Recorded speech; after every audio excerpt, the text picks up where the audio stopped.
This is the okay. Yeah. Badagry was known to be a slave corridor back in those days. And there were two major slave coasts in Nigeria back then, Badagry and Calabar. So any slaves captured from the Oyo Empire were brought down here. Slaves captured from the eastern part of Nigeria were taken to Calabar. So those are the two major slave coasts we have in Nigeria for transatlantic slave trade. In the northern Nigeria, what they practice is called trans-Sahara trade.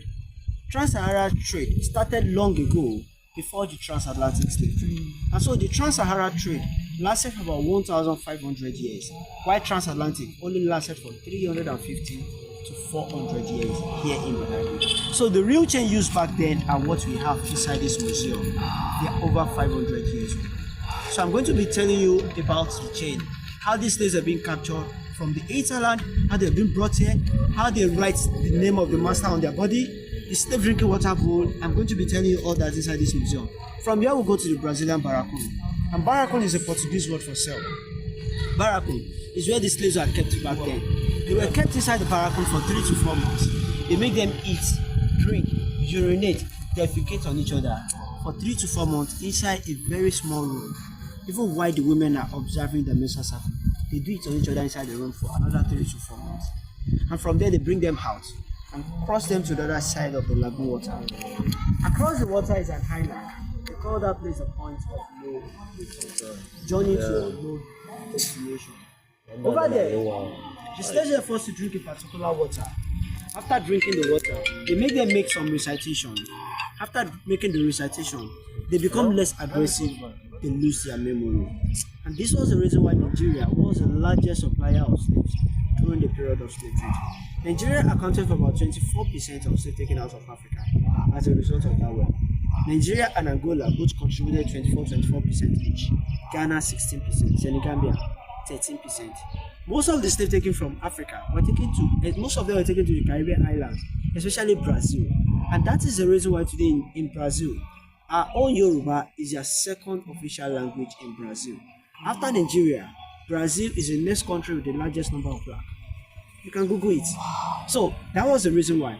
While this business was going on, Christianity came into Nigeria and through Badagry. And so we have the first story building, which also doubles as the first mission house here in Nigeria. And that is where the first church in Nigeria, the first school, the first agricultural center in Nigeria started from. So from there, you see the Heritage Museum. The Heritage Museum used to be the office of the Governor General, Sir Ferdinand Lugard, the man who named our country Nigeria.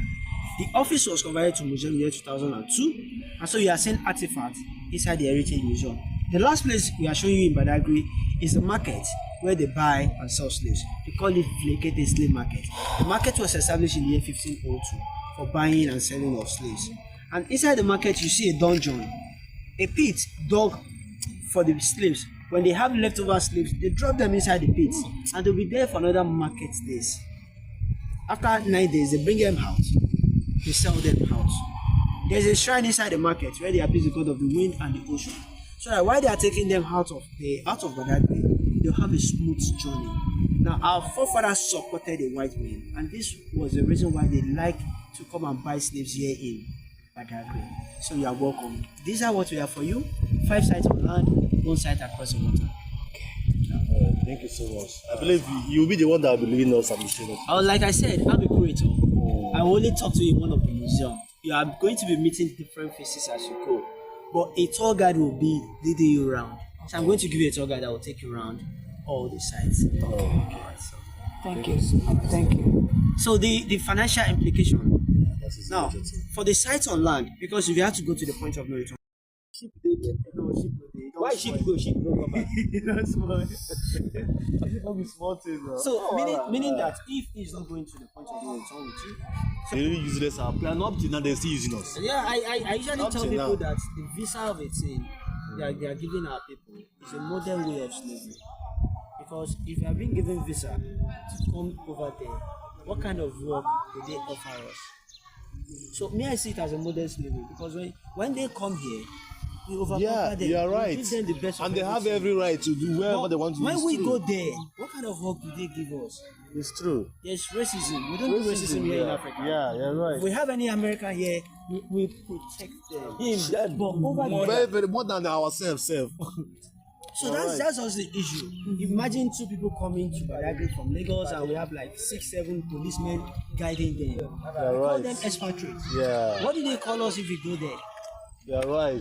You're actually right. You made a point. Well, it's okay. So let's proceed. All right. I will do transfer. No, we accept. We do that after. Okay. So that means 20,000 for the tour, 15,000 for the contribution. That's 35,000. So you can join us here.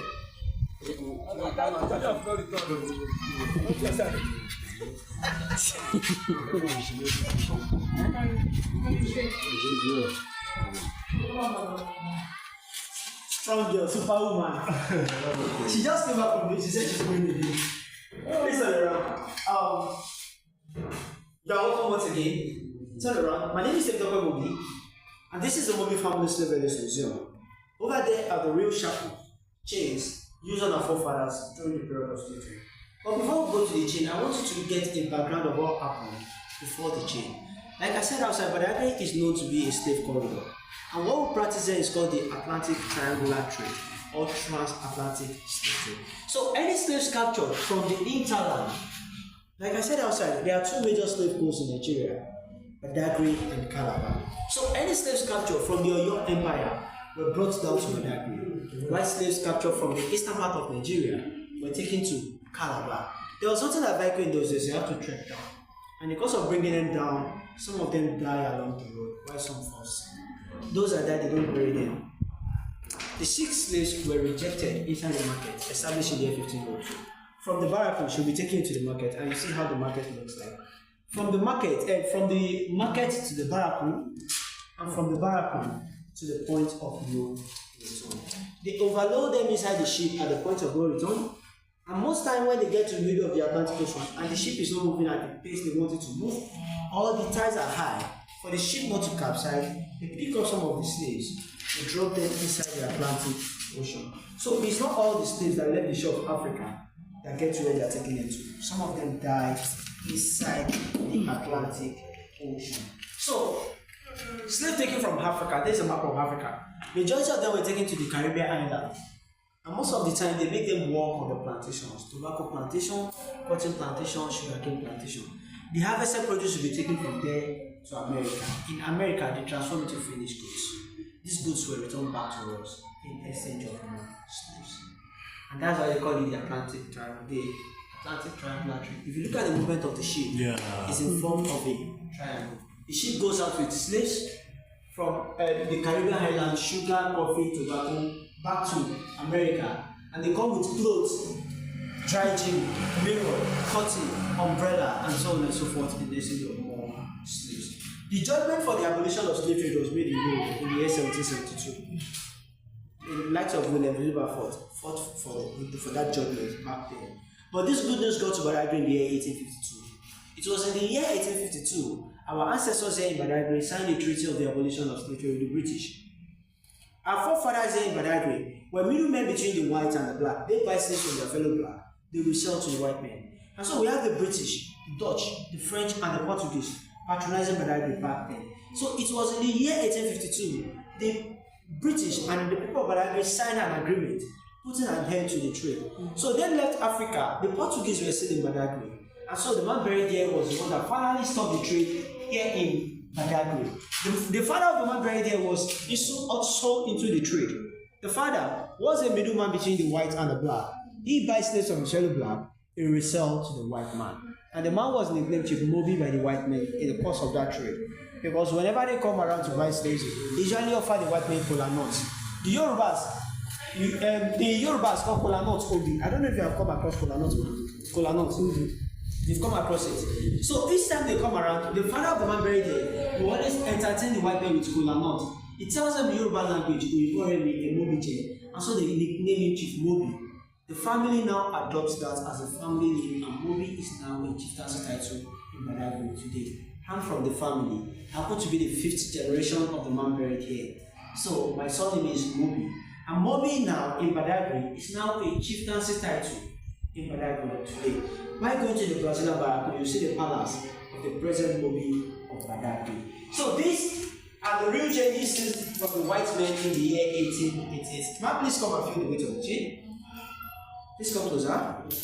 The slaves are meant to walk with this around their neck for 18 hours every day. While traveling, this will remain around their neck for 3 to 4 months before getting to their final destination. Please feel the weight of the chain. Carry from here, sir. How many kgs is this? God.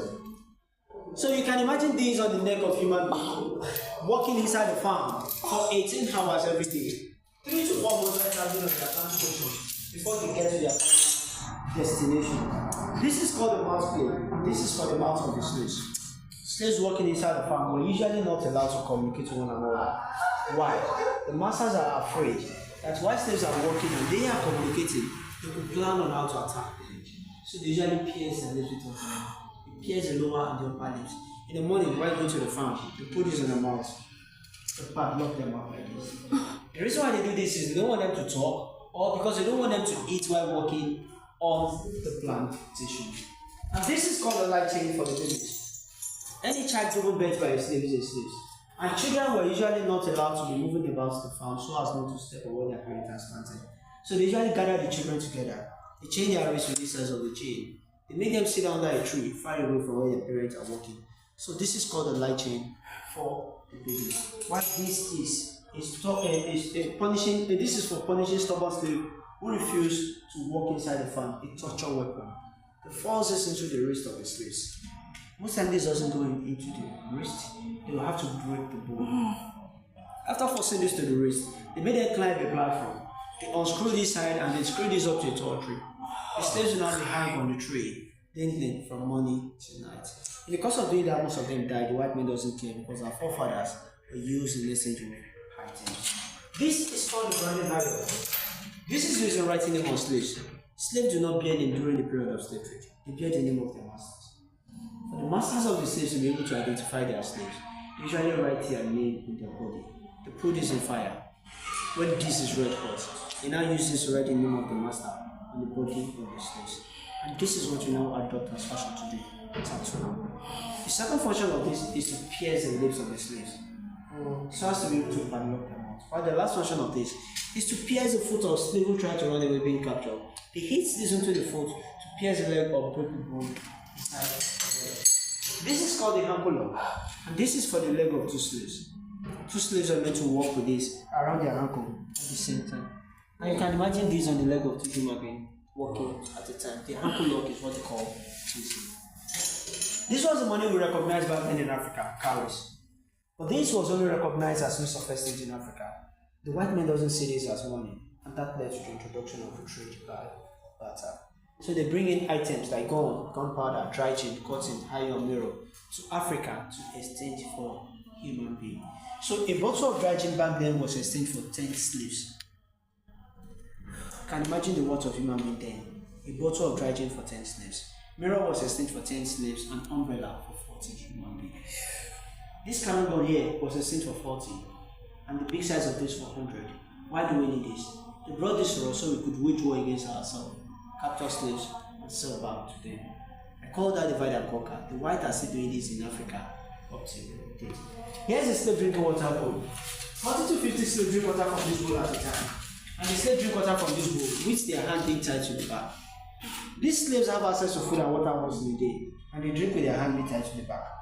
There's a particular time they drink water during the day. Once they miss water for that period, they will need to wait till the next before they have access to water. So they struggle to drink water from this pot. While struggling to drink water, they get caught by the edge of the pot. The blood drips into the water. They drink the blood water like that because they have access to food and water once in a day. And here's the slave drinking water. The picture of the spirit and tension where you'll be coming across at the point of no return. The slaves have been forced to drink from the well. They were forced to make this recitation. After drinking and making the recitation, they become less aggressive. They lose their memory. And this was the reason why Nigeria was the largest supplier of slaves in Africa. You are welcome to Badagry. Any question before we move to the next place? No, you're good. Alright.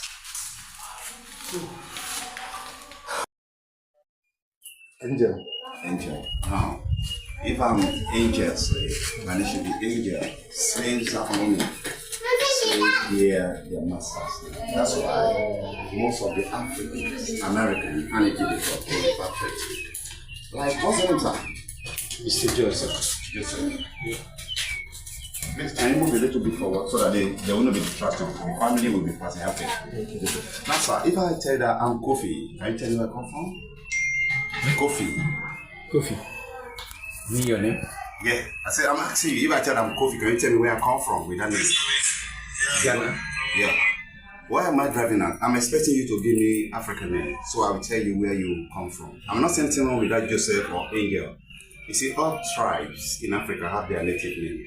Somebody can locate you just through your name. That's why you got to know that Ghana.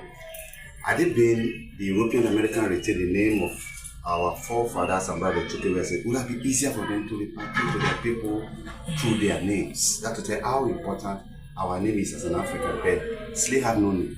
Slave bear their master's name. Like if I'm Joseph slave, I know we turn to Joseph because they bear their master's name. And this is the man that owned the compound. He was captured at the age of 6. Advanced on the first semester, he resold to a white man in William Sutukiza to Brazil. The white man taught him how to read and write. Later freed him and built the Commonwealth in 1840. In 1895, he became the Seriki Mussolini because slaves used to bear their master's name. That's why he chose to bear the name of the first semester, the second, and the third that he had. His own name, the father of disappeared because he had no identity. And the main reason they call it Brazilian Barracoon, all slave people this one were taken to Brazil. And Barracoon is a Portuguese cell where they are being kept. We have 40 Barracoon there. But out of the 40 we were privileged to see to be preserved by the family of this man that were still living in the compound of the death. Now, when the Europeans came to Africa, these are some of the money they use. We call it cowrie shell. But the Europeans said they can't do business with them with this, that they should do trade by barter, exchange good for good. Imagine Europeans give you one umbrella, give them 40 human beings as a slave, a bottle of whiskey, 10 slaves, the long pan of 100, the smaller one, 40 excuse me. The plate, 10 slaves, the then gone, 40 slaves, mirror, and bitch, you can say 2, you can say 3, you can say 4. We call it bargain power. You bargain with it. Now, look at these two doors at the SN1740s when this compound was being established. Now, let's see the 2 room. The government said the family said themselves. Sorry, let me do this one. Hello, sir. Now, before you go to where I come from, yeah. Okay, I know where you are.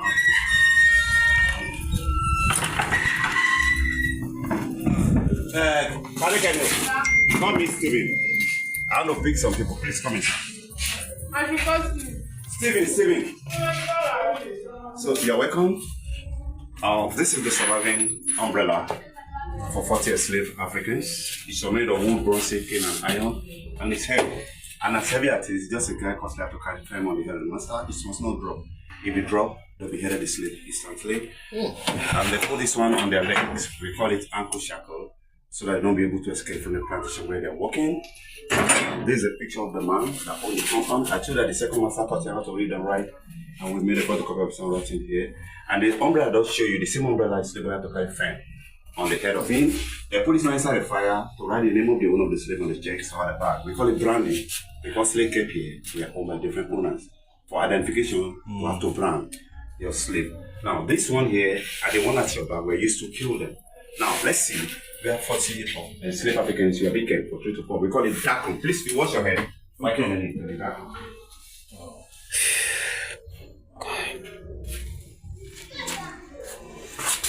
Wash your head. Watch your head. Yeah, look at that small window over there. And that's how we get the ventilation. 40 of them will be here for 3 to 4. This is where they dedicate, do a lot of things. Imagine the odor, the heat. Imagine how many of them will have died there. That's why when people consider them, you're not here to catch food, but just to feel the pain. Yeah. The people that pass that, and those are the items that show you on the wall that were used in exchange for the slave. Now let's see the next one. What is it? Okay. Use the disc, the Lincoln disc. 40 slaves, huh? I have somebody go. Okay. You somebody listen to the history of this world, they won't be even. In fact, you will not even be. 1918, and it was there by the family, the Muslim community, and the president. And over there used to be a scout where he used to have the money come each other that chamber served at his office. And you find the remnant in the video. The video to laugh, the corner in the church. If you turn around, you see the station of the chamber. They are all 40 where they kept 40 enslaved Africans. That's the minimum 1,600 were being left at this so you're welcome. We also have some book and CD that most of us love to keep at home. The CD is under your CD that you can place at your house, 1,000 naira. This one is 2,000 naira, this one is 3,000 naira. In case you have interest, you can just reach out. You're welcome. I don't know if you have any questions. So, thank you for coming. Once again, my name is Komi the Cornerstone. Or you call me Kofi. That's my African name. What's African name, sir? Uchenna. You be Igbo? Yeah. Most of the Igbo slaves taken where you come from, through Oru, they took them to Georgia. There's an island in Georgia named St. Simon in a drawback where over 75 of Igbo slaves said they can never be a slave. They killed their master, 75 of them walked into the church, they drowned themselves. They called the place Igbo land up there in Georgia, where we see Igbo culture and tradition there. So you're welcome, sir. That's our name. You see the name? You're African American. Are they retain your name? Will that be easier for you to repatriate? You don't need to do any DNA. Our name tells story, history, or directly. Somebody can locate you through your name. That's why when people come to attend a place, let's retain our African's name. There's nothing ever wrong with that. So you're welcome. Thank you. Thank you.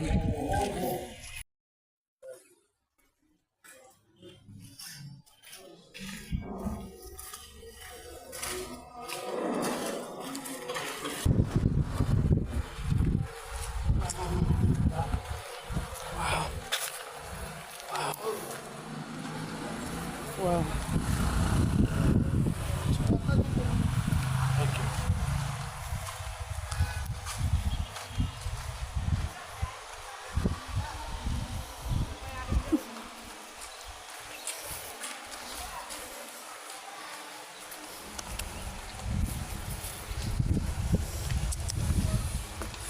Good afternoon, Good afternoon. Good afternoon, sir. So you're welcome to Badagry Slave Market International. I'll be very because of another museum. Okay, yeah. At the time. The market was established in the year 1502. And 300 slaves have been sold out every market day here in Badagry. And the market is every 5 days. So 300 times 4 for 1 month is 1,200. 1,200 times 12 for 1 year. You see, the thing has gone. So this is Blikete Shrine, this shrine. Blikete Shrine, it's an aquatic deity. We believe it's the goddess of winds, ocean, and prosperity. So before they embark on a journey to gather their slaves, they perform some rituals and sacrifice for safe journey on the water, so that the slave will not, so that the wind will not blow the slave inside the water, and so that the ocean will not sink the slave. They use goddess as Jinn Kolanut to perform the sacrifice here for safe journey on the water. And this shrine has been existing before the slave market. And this shrine has been existing before the king of Badagry. Have picture.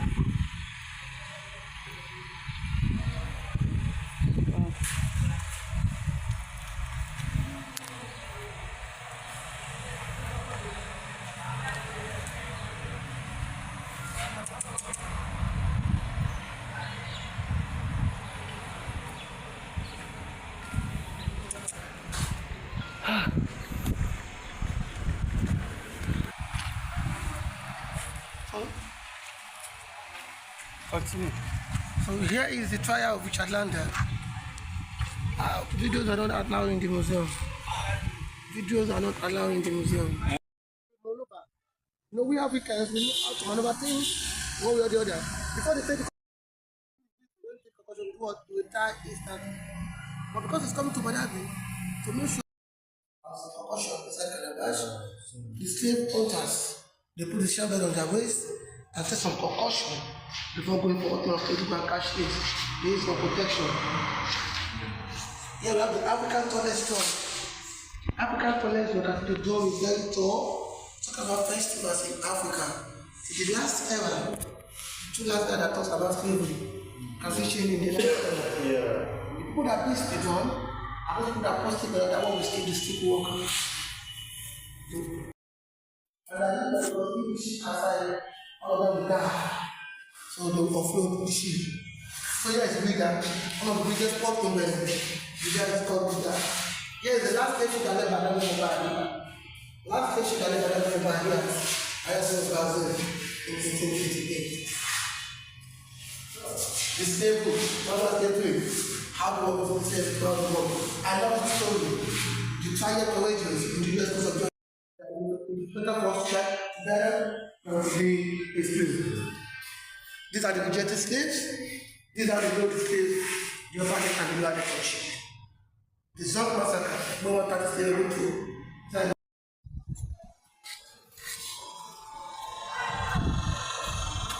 I'm sorry. I'm not going to say everybody have said. The also don't be yet and other days. They just get here because of something. At that time, there's no Bible that surround the dungeon. It's an open dungeon. Rain will fall on the sun, will shine on them. And at that time, there's no staircase. They use feather to bring them in, and they use feather to put them up. This staircase is there for the tourists just to have access inside the dungeon. And it's very big more than this. They service to this level so that the tourists can have access inside the dungeon.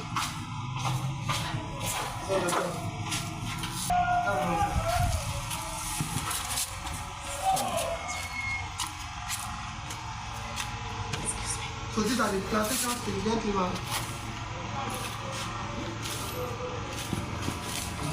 These are the plantations they use iron on their neck. The iron will be on their neck while they will be working on the plantation. So whenever they watch one hour, edge of the iron will be touching the tree. Not be able for them to escape from the plantation.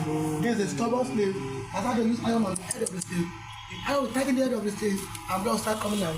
They will not be able to cause any problem inside the dungeon. This is a old slave. That's how they use iron on the head, on the two legs. It's very calm. You know, if this is what number can die any time. Being sold out. Thanks for coming to Badagry State Market International. I'm Mr. Shadi. Thanks for coming. Any appreciation from tourists is welcome. You have paid for a tour. Any appreciation from tourists to the tour guide is welcome, sir. Welcome. Thank you.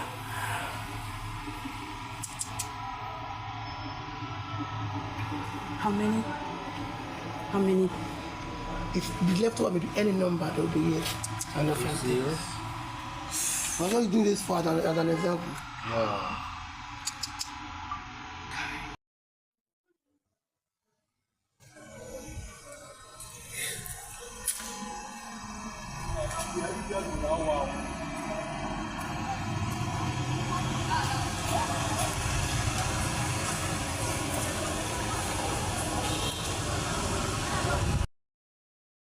So these are torture them before they enter the ship. Serious?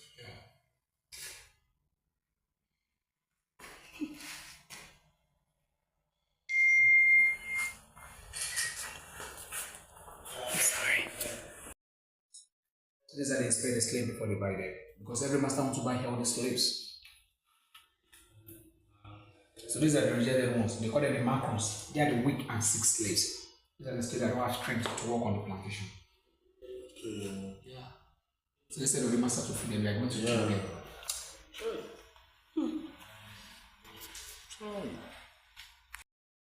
So these are the guys led down to the point of no return, where they have chain on their neck, chain on their hands, and chain on their legs, going to unknown destination. Because slaves don't know where they are going to, that's why they call it unknown destination. Also, we have a pregnant woman among them. Even though they gave birth, that baby is mother started fighting for revolution. But the man was later executed in December 1859.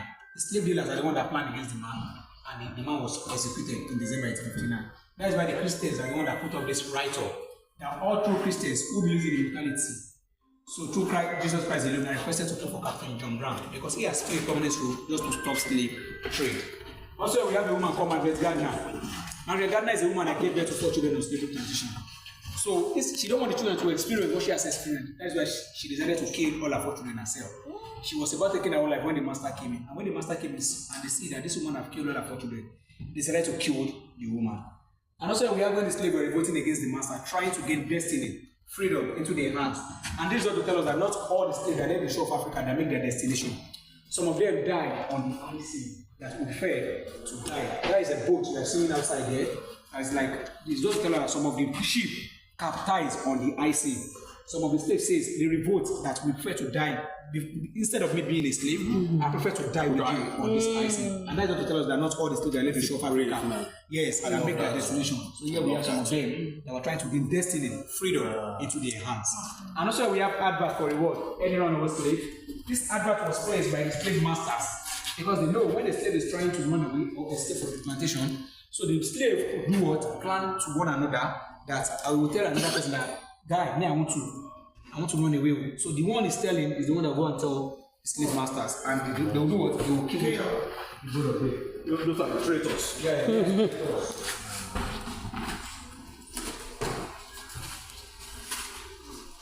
So here we have two categories of slaves. We have the domestic slave and the field slaves. The domestic slave are with the masters. Why do they work on the plantation? Slaves.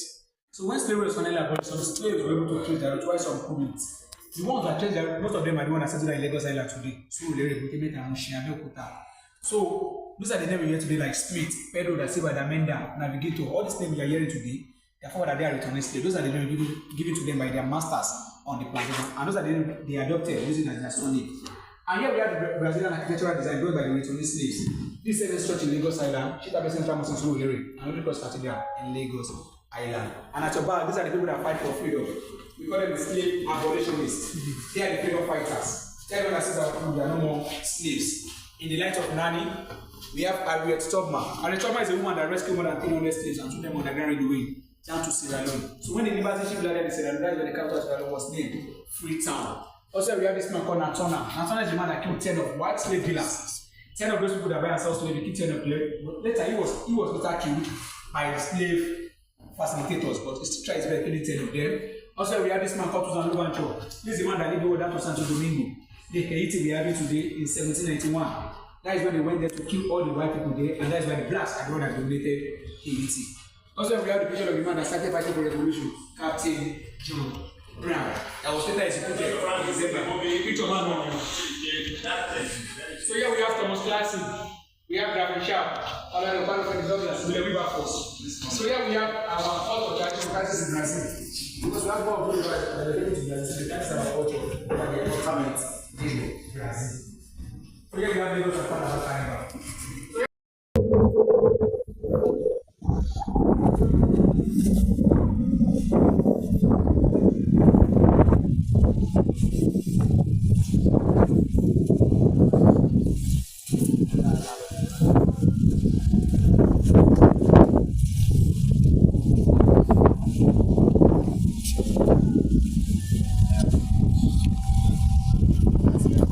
Thank you.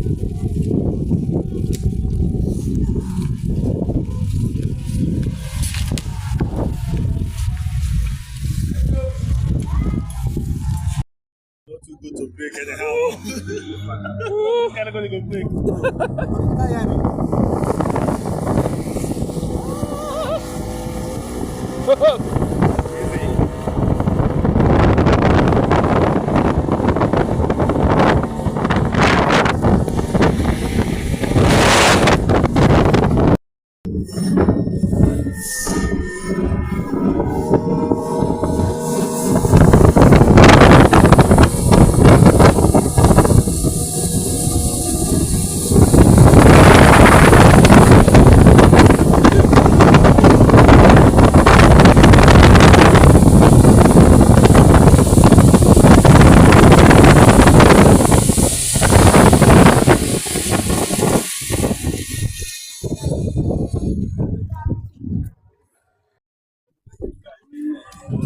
No return.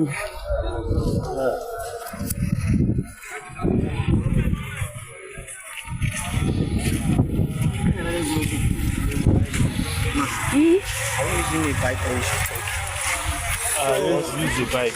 I don't have any cash here with me. And force them to drink it well. After drinking it, they will be less aggressive for 3 to 4 months. They lose their memory. They put something called African concussion that make them lose their memory for 3 to 4 months. Before doing something like this, the slaves attack the whites at the point of no return. That is why they dug something like this. And that is why Nigeria was the largest slave supplier in Africa. Nigeria supply over 24% slave taken from Africa. Any question before we proceed? Do you know what was in the concoction? Yeah, some African concoction and some charm and some incantation they put on it that make them lose in the movie. Wow.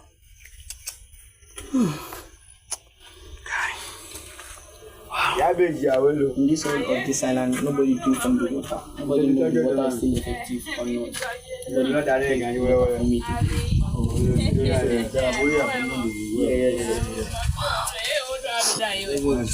Witchcraft. After using the memory, after using the memory. Badagry point of note. Badagry point of note. The reason why I said Badagry point of note because there are different points of no return along the west coast of Africa. But this is the major point of no return in West Africa. So then, this building was constructed on there. We only have this. And what is the importance of the ark? It's because when people are coming, so they can know that they are already at the Badagry point of no return. Imagine the enslaved Africans trekking all the way from the land and down to this place with the charcoal around their body. In a voyage, out of 100, it's about 30 or 50 that will make it alive to the point of no return. So they have to walk from the ark, then from the ark, take it down to the Atlantic Ocean. But because of the wave of the sea, the ship cannot come to the edge of the sea. So the ship have to wait at the middle of the sea. It's also taking another days to transport the enslaved Africans down the Atlantic Ocean before they will be now transferred to the biggest ship. And they will be inside the ship for about 3, 4, 5 weeks, depends on their destination. From here to Bahia in Brazil, they can get them between just 2 months or 3 months approximately. They can get it 3 months. But to any other destination like Cuba, like Barbados, like Georgia, let me just say like 5 to 6 months before they can get there. So a lot of them died inside the ship before they can get to their final destination. And then when they see that the ship is too heavy, they pick some of them and then throw them inside the ocean to make the ship becomes lighter. So they experience so many things because when they inside the position, they urinate, they defecate. There is a menstruation be on the same position. If you know that are breastfeeding, they'll be on that same position for about 3 to 5 months. So that's why the place is called the point of no return. The building that we are seeing today was built by the state government of Nigeria in 2010. That is Babatunde Raji Fashola when he was governor of the state. Because here we celebrated for the door of return in Badagry. When we received our brothers inside the diaspora, so when we did what we call secret and abolition in the year 2010. So the idea is that this building should serve as the entrance for people that wants to return and want to come back to Africa. So that is what this asked them to do, that they should just come from the Atlantic Ocean, they go to the staircase, the entrance, and then they go back to the main town. That is just the idea. So it's called the door of return. But presently, the building was abandoned because of some reasons.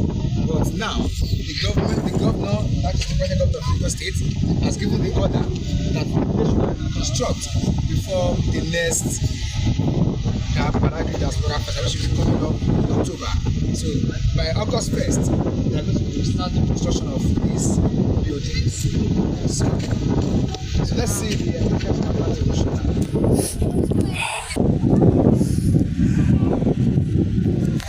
Currently at the point of no return. Very emotional. Look at this place.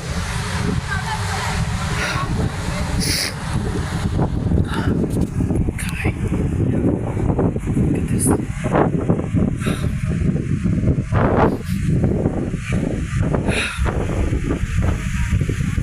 Sand in this beach is so thick, it's not like any other sand I've ever been in. Our ancestors walked in this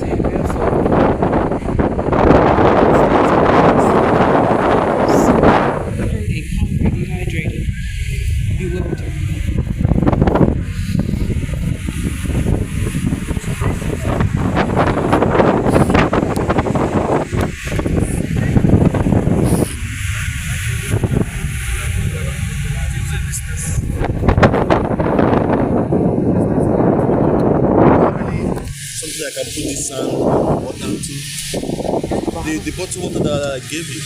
Let's come together. So we are now at the final destination.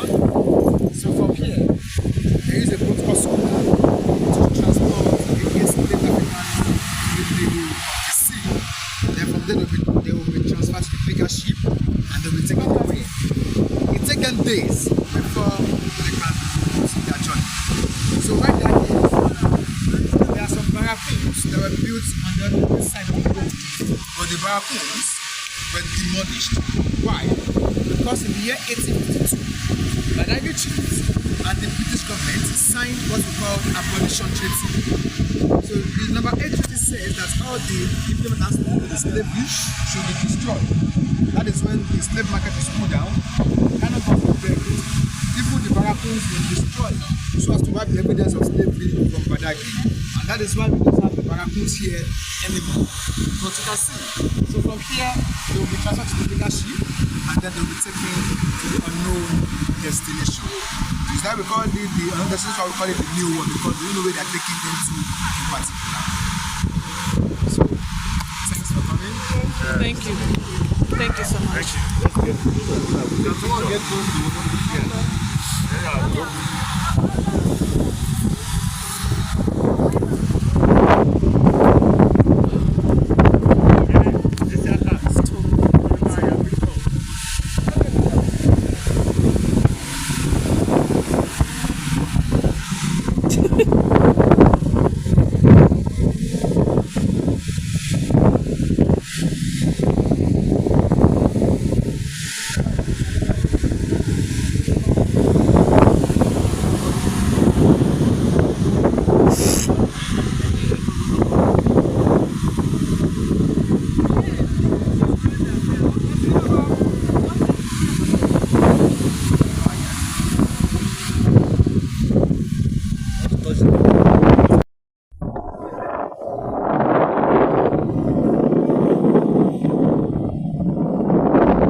Like the Father gave us the sun. So what? The Father let the sun Yeah. come out. Give us sun, so there's sun. Tell all my people. This is styrofoam.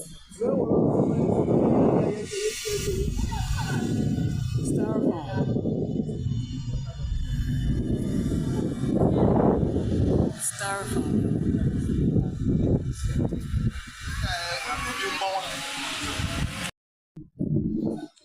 You guys can see that styrofoam.